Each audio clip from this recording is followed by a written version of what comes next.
Joining me now is Professor Arlie Perlinger. He is the Security Studies Director, of Security Studies at the University of Massachusetts Lowell. Welcome to the show, as always. So I want to start with the State Department not listing the Afghan Taliban as a foreign terrorist organization, but Washington does sanction the group as a specially designated global terrorist. Explain. Yes, I think it's an interesting distinction. The Afghan Taliban basically was the base which led eventually to the creation of ISIS Khorasan, the group that was responsible for the attack in the airport in Kabul. The ISIS-K was never a major force in Afghanistan. Nonetheless, it always was aspired to construct some kind of a polity which will combine multiple territories in the AFPAC region. So it definitely has the motivation, the capabilities, and the aspiration to attack American interests in the region. So I think eventually, when we're talking about our operations in the region, we need to treat it as an hostile entity. Afghan militants have used our weapons against us before, but we've also worked with them before, for example, against the Soviets. And now it looks like really the only choice is to work with them again, right?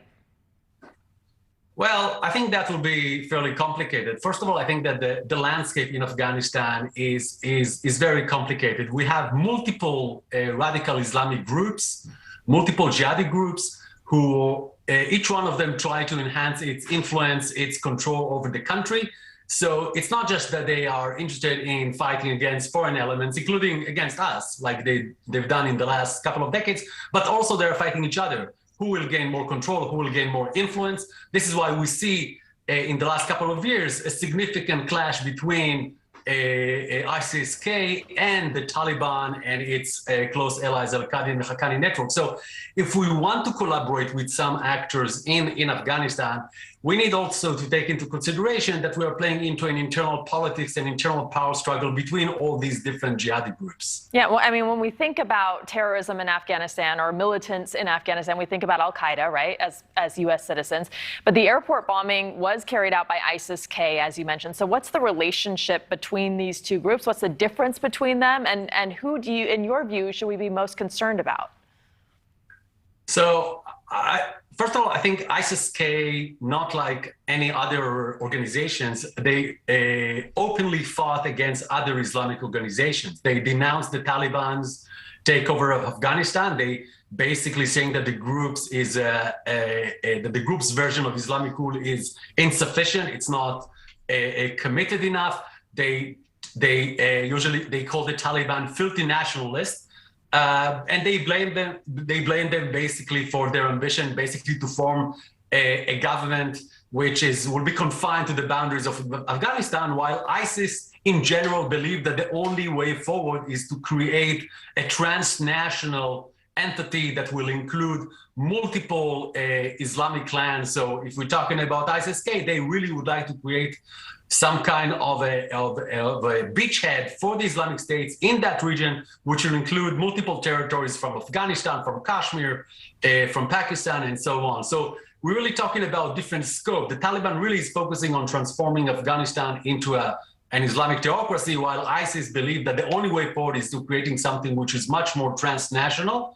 And also we have to remember that it's really a political power struggle. You know, each group wants to enhance its influence, its resources. So it's not just about ideology, it's also about who will have the power and the control in the region. Yeah, so who will have the power and the control in the region? Will the Taliban be strong enough to keep a strong enough hold on Afghanistan to prevent other terror groups like ISIS-K from taking over, or terror groups taking over the way they did in Iraq and Syria when there was that power vacuum in those countries?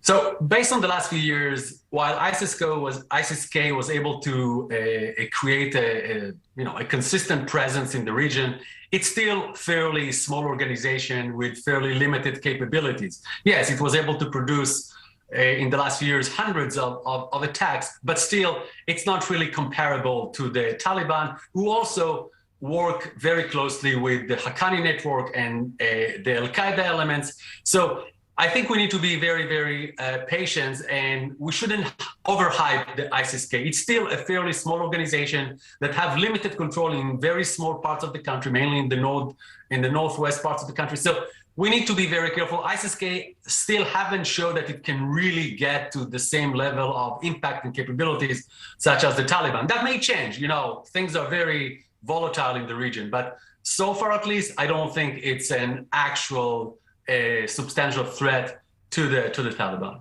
And I also want to ask you about homegrown terror. Homeland Security Secretary Mayorkas testified earlier this year that white supremacists are the biggest domestic terror threat here in the U.S. Do you agree? And should we be looking more within our own borders as opposed to focusing overseas? Yes, I definitely agree. And, as scientists, we're really looking at the data. And what we see is that in the last 2 years, there's a dramatic spike in the number of hate crimes and far-right violence. The numbers doesn't lie, really. And now, the last time actually that we've seen such a dramatic spike in the level of violence was actually when President Obama was elected in 2008. What we see now is not even comparable to what we've seen then. We're talking about hundreds of % increase in the number of attacks.